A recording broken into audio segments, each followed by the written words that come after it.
अस्सलामुअलैकुम स्टूडेंट्स। कल की वीडियो में हमने डेसिमल नंबर्स का एडिशन सीखा था।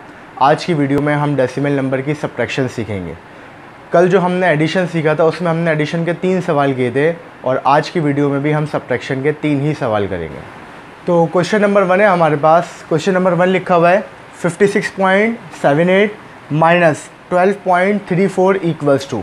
अगेन आपको 2 डेसिमल नंबर दिए गए और आपने बताना है कि जब इन दोनों को माइनस किया जाएगा तो आंसर किसके बराबर आएगा। ठीक है, तो ये सवाल भी एडिशन के क्वेश्चन की तरह है। कल जो मैंने क्वेश्चन नंबर 1 लिखा था उसमें ये नंबर पहले था और ये वाला नंबर बाद में था, लेकिन बड़े नंबर को पहले और छोटे नंबर को मैंने बाद में लिख दिया क्योंकि हमें माइनस करना है। ठीक है, तो माइनस किस तरह करेंगे, जो कल मैंने आपको क्वेश्चन नंबर 1 में बात बताई थी कि बस आपने एक बात का ख्याल रखना है कि पॉइंट के नीचे पॉइंट आना चाहिए, पॉइंट के नीचे पॉइंट आना चाहिए। तो हमने लिखा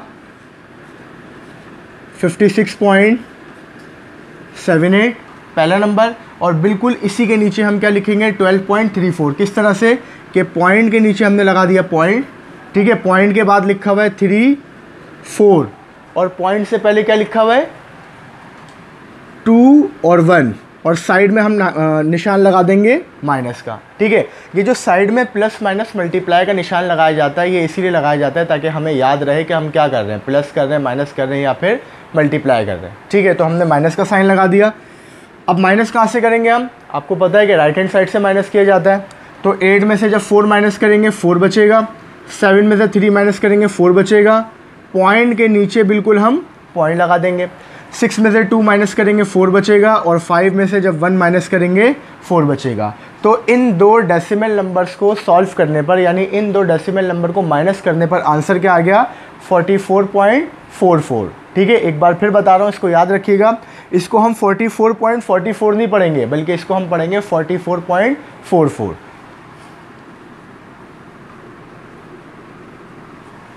तो सेकंड क्वेश्चन है हमारे पास। सेकंड क्वेश्चन में कह रहे हैं कि 12.34 माइनस 8.45।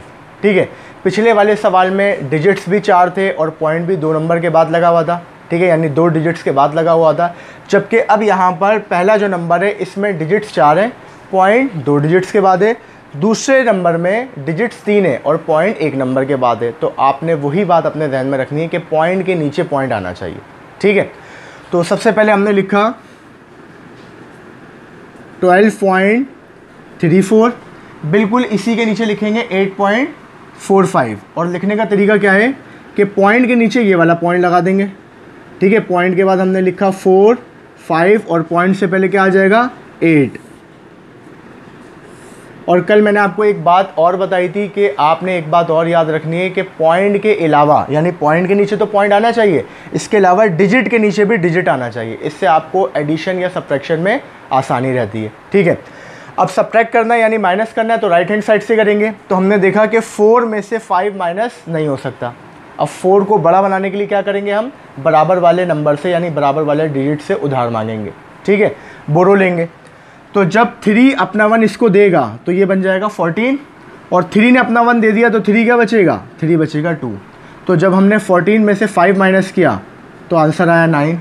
अब 3 में से 4 तो माइनस हो नहीं सकते, अब क्या करेंगे, अब 3 को बड़ा बनाने के लिए 3 से पहले वाला जो नंबर है उससे हम उधार लेंगे। ठीक है, तो 12 ने अपना 1 3 को इसको दे दिया, ये जो 2 बचा हुआ था जो कि अब क्या बन गया है 12 बन गया है। तो 12 में से हम 4 माइनस करेंगे तो बचेगा 8। 2 ने अपना 1 इसको दिया था तो 2 की जगह पे क्या बचेगा 1 बचेगा। ठीक है, अब 8 के बाद हमें इन डिजिट्स पर आना है, लेकिन उससे पहले नज़र आ रहा है पॉइंट, तो पॉइंट को हम एज इट इज़ लगा देंगे। 1 में से 8 माइनस कर नहीं सकते। ठीक है, अब क्या करेंगे, वही काम जो इससे पहले करते हुए आ रहे हैं हम कि बराबर वाले यानी पहले वाले नंबर से उधार ले लेंगे। तो ये वाला 1 जब इसके साथ शामिल हो जाएगा तो ये बन जाएगा 11। आप इसको ऐसे भी देख सकते हैं कि भाई इन दोनों को एक साथ शामिल कर लीजिए, या दूसरा तरीका ये है कि भाई 1 ने अपना 1 इसको दे दिया तो यहाँ क्या बचा 0 और 0 कोई वैल्यू ही नहीं है तो ये बन गया 11। तो दोनों तरह से किया जा सकता है ये। तो अब 11 में से जब 8 माइनस करेंगे तो क्या बचेगा 3 बचेगा। ठीक है, अब ये जो 8 से पहले ये जो आपको 0 नज़र आ रहा है, अगर आप यहाँ पर 0 लिख भी देते हैं तो 0 की कोई वैल्यू नहीं होती। ठीक है, नंबर से पहले आप जितने भी 0 लगा दें उन 0 की कोई वैल्यूज़ नहीं है, लिहाजा हम नंबर से पहले 0 नहीं लगाते। ठीक है, तो जब हमने 12.34 में से माइनस किया 8.45 तो आंसर क्या आया, आंसर आया 3.89। थर्ड क्वेश्चन है हमारे पास 2 - 1.234। अब जो तीसरा सवाल है उसमें दोनों नंबर्स डेसिमल नहीं है बल्कि एक नेचुरल है और एक डेसिमल नंबर है। जैसा कि मैंने कल की वीडियो में यानी एडिशन वाली वीडियो में जो क्वेश्चन नंबर 3 रखा था वही सेम क्वेश्चन मैंने यहाँ पर भी रखा है। हो सकता है कि पॉइंट के बाद डिजिट्स में थोड़ा सा फ़र्क हो या डेसिमल नंबर थोड़ा सा चेंज हो, लेकिन एक डेसिमल था और एक नेचुरल नंबर था। ठीक है, तो हमने नेचुरल नंबर के साथ डेसिमल को ऐड करना सीखा था। आज हम नेचुरल के साथ डेसिमल को सब्ट्रैक्ट करना सीखेंगे। कोई मुश्किल काम नहीं है। सबसे पहले हमने क्या लिखा, 2 लिखा। ठीक है, अब 2 में तो पॉइंट नहीं है, लेकिन कल आप सीख चुके हैं कि पॉइंट हमेशा कहाँ होता है, नंबर के लास्ट में होता है, जिसको हम इग्नोर कर देते हैं। तो हमने अपनी आसानी के लिए 2 के बाद क्या लगा लिया, पॉइंट लगा लिया। अब इसी के बिल्कुल नीचे सेकंड नंबर उतारना है, तो किस तरह से उतारेंगे, पॉइंट के नीचे पॉइंट आ गया, पॉइंट से पहले लिखा हुआ है 1 और पॉइंट के बाद लिखा हुआ है 2, 3, 4।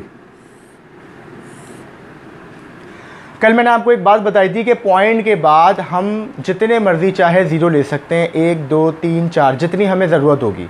तो कल मैंने आपसे कहा था कि भाई सब्ट्रैक्शन का जो सवाल है उसमें हमें ज़ीरो की ज़रूरत होगी, तो मैं वहाँ पर आपको बताऊँगा कि ज़ीरो किस तरह से लिए जाते हैं या कितने लिए जाते हैं। ठीक है, तो ये सब्ट्रैक्शन का क्वेश्चन है और इसमें हमें ऊपर वाले में से नीचे वाले को माइनस करना है। अब पॉइंट के बाद हमें आगे डिजिट्स नज़र नहीं आ रहे जिसमें से हम नीचे वालों को माइनस करें, तो अब हमें क्या करना पड़ेगा, अब हमें यहाँ पर ज़ीरो लेने पड़ेंगे।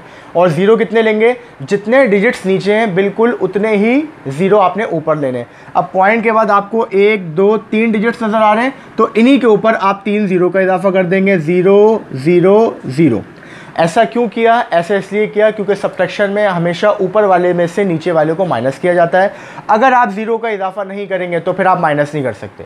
ठीक है, तो सब्ट्रैक्शन में पॉइंट के बाद ज़ीरो का इजाफा किया जाता है ताकि ऊपर वाले में से नीचे वाले को इजीली माइनस किया जा सके। ठीक है, अब जो हम सब्ट्रैक्ट करेंगे वो करेंगे राइट हैंड साइड से, यानी सीधे हाथ से। किस तरह से कि 0 में से 4 तो जा नहीं सकते, अब बराबर वाले से उधार लेना है। जब बराबर वाले के पास पहुँचे तो ये खुद ज़ीरो है, इसके पास खुद कुछ नहीं है, इससे पहले आए ये भी ज़ीरो है, इससे पहले जब हम आए तो ये था 2, तो 2 ने जब अपना 1 इसको उधार दिया तो ये बन गया 10 और यहाँ क्या बचा, यहाँ बचा 1।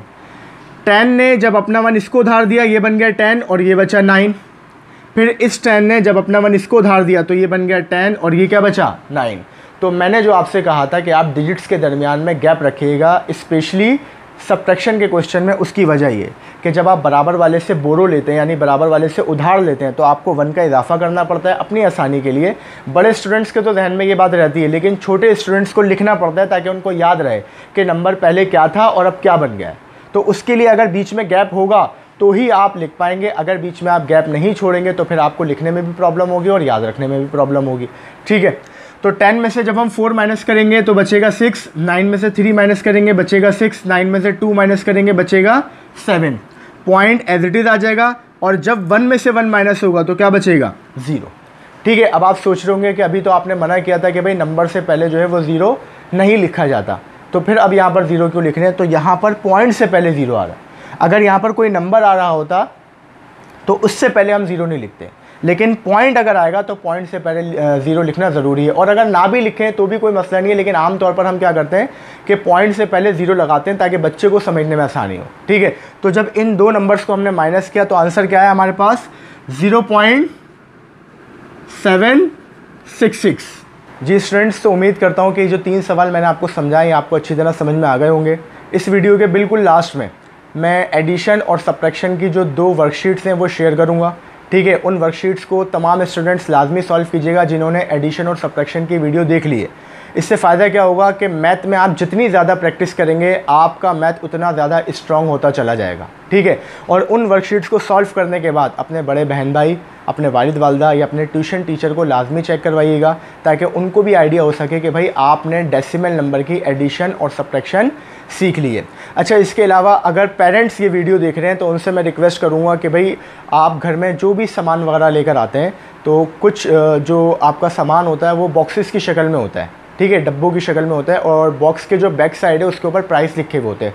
तो आप 3, 4 या 5 बॉक्सेस ले लीजिए और बच्चे को बता दीजिए कि भाई इस बॉक्स के पीछे देखें इतने इतने प्राइस लिखे हुए हैं। तो आप इन सब को ऐड करके मुझे बताइए, क्योंकि जब तक आप इन सवालों को प्रैक्टिकल लाइफ से रिलेट नहीं करेंगे बच्चे को आइडिया नहीं होगा। वो समझेगा कि शायद ये सवाल, इन सवालों का ताल्लुक जो है वो सिर्फ हमारी बुक से, बुक में सवाल किए काम ख़त्म। तो आप बताइए कि नॉर्मल लाइफ में यानी आम ज़िंदगी में भी इसका इस्तेमाल है, ठीक है। लेकिन नॉर्मल लाइफ में जो हम कैलकुलेशन करते हैं वो सब करते हैं हम कैलकुलेटर के ज़रिए, आप उनको बग़ैर कैलकुलेटर के भी करना बताइए, ठीक है। तो जब बच्चा 3, 4 या 5 चीज़ों का हिसाब लगाएगा तो उसको आइडिया होगा कि जो चीज़ वो पढ़ रहा है वो आम ज़िंदगी में भी इस्तेमाल होती है और बग़ैर कैलकुलेटर के भी ये काम किया जा सकता है। तो वो तमाम स्टूडेंट्स जो इस चैनल पर नए हैं उनसे रिक्वेस्ट करूँगा कि इस चैनल को ज़रूर सब्सक्राइब कीजिएगा। वीडियो कैसी लगी कमेंट सेक्शन में ज़रूर बताइएगा। अच्छा, एडिशन की जो वीडियो है उसका लिंक मैं नीचे डिस्क्रिप्शन में दे दूँगा, तो जो लोग सब्ट्रैक्शन की वीडियो देख रहे हैं और एडिशन की वीडियो देखना चाहते हैं तो डिस्क्रिप्शन में से लिंक ले लीजिएगा। तो मिलते हैं फिर इंशाल्लाह अपनी अगली वीडियो में डेसिमल नंबर के 3rd टॉपिक मल्टीप्लिकेशन के साथ। तब तक के लिए अल्लाह हाफ़िज़, दुआओं में ज़रूर याद रखिएगा।